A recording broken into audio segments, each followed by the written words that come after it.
What's going on, guys? Thanks for tuning into the Local Crown podcast, where we're going to teach you how to wage war on your competition and earn your local crown, also known as the top spot on Google.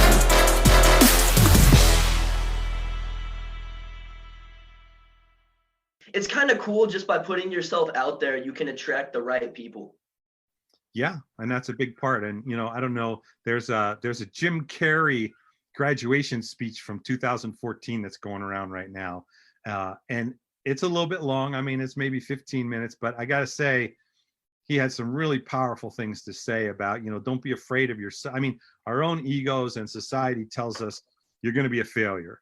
Well, that's not necessarily true. You're probably good at something. You've been built for something. You have a call, if you will. Well, then go do that and do it well. And don't be worried about what other people think, I mean, he even said, have faith, not necessarily religion, but you need to have a faith, right? I mean, what's the Bible say? It says faith is believing in what we hope for, right? So that's the thing, man. So what do you hope for? What's in you that you need to be putting out there? And he's like, go do it, man. Don't be afraid. Push the reset button. You can always push the reset button if you're just looking at yourself for that kind of influence. And guess what? We're all going to fail.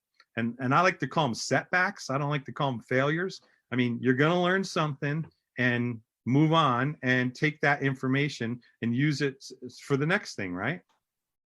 Absolutely. So all of our audience is pretty much entrepreneurs at different levels in their business. So how can we kind of take a bird's eye director's point of view to our business instead of just working inside of it?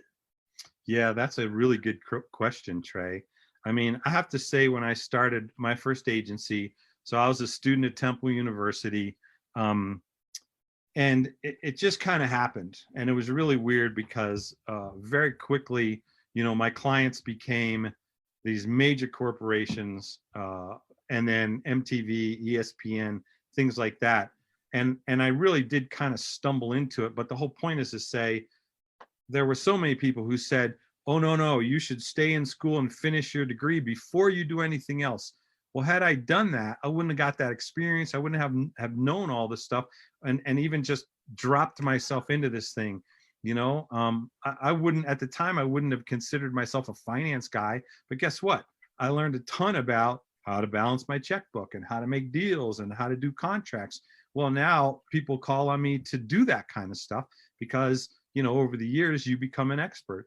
I mean, the creativity side is something that when you have a creative thought, whether it's in business, whether it's in, some kind of programming or services, you should flesh that out some way, right? Write it down at least. I am one of those guys, and I teach at CCU, a private university here in Denver. And this is one of the things I tell my students. Like, if you wake up in the middle of the night and you have that idea, man, get up and write it down. Well, just a little bit, because how many times you've gone, oh, that's a great idea. And you fall back asleep and you wake up and you can't even remember anything about it.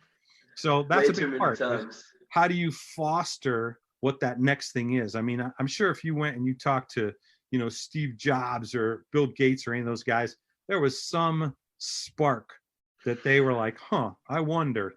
And they just put it down and then it became something, right? So I think most of us have that ability. The question is, how do you follow through with it? And that's where we gather friends, business associates, experts, and we just kind of start gathering people around us to say, hey, how can we do this better? I'm not an expert in this. So yeah, that's a little bit of advice from this side. I don't know, who are some of the people you've talked to that have given you insight into this stuff? I've talked to a lot of incredible people, and I'm thankful for that.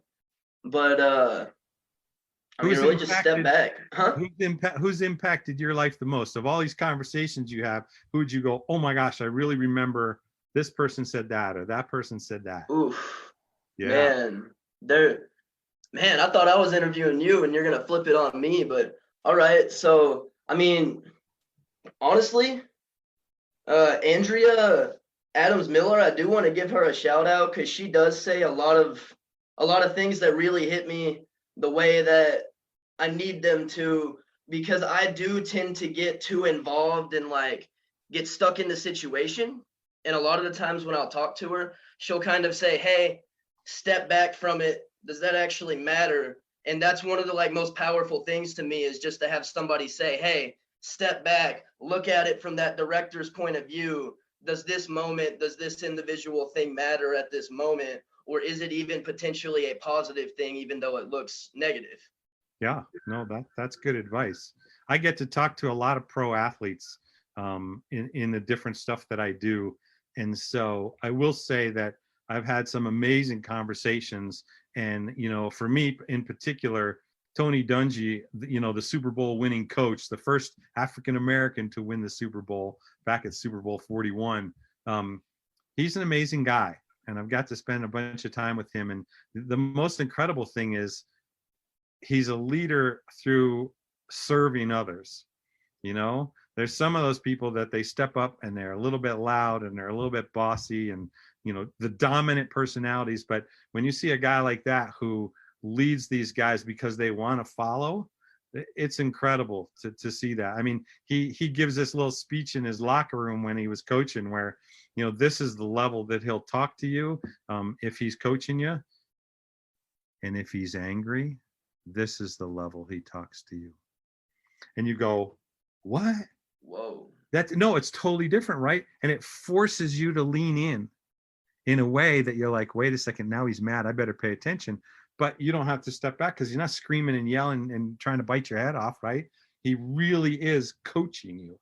So yeah, when you see those kinds of examples that are out there, it changes your perspective, you know? Wow, that's honestly one of the most powerful things that we could all learn how to do. How about it, man?